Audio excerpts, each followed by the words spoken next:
Let's start simple. Imagine you have $100 in your bank account, and imagine in this example they pay you 10% interest.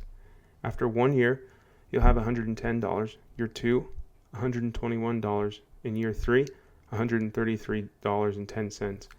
If we continue this process for 10 years, that $100 grows into $259.37, which is more than double, and that's compounding in action. You might be wondering, how did we calculate that? Well, let's look at it mathematically.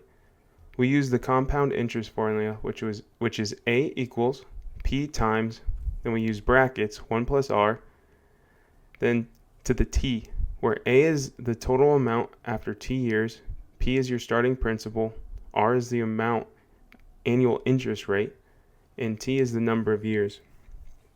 So let's go back to our example where A equals 100 times, putting in brackets 1 plus 0.1 to the 10th, and that's how we got 259.37 cents.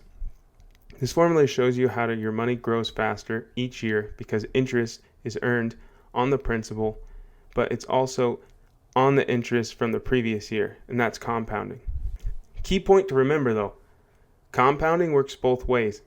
On the high end, credit cards can charge 25% annual interest rate, compounding monthly. For example, if you carry a balance of $1,000 on a 25% interest, by the end of the year, you're going to owe $1,200 and some change, and it gets worse after the years go by. This shows why understanding compounding is important. It can work for you, also against you. The most important thing to remember is just to start early, invest consistently, and let compounding work for you.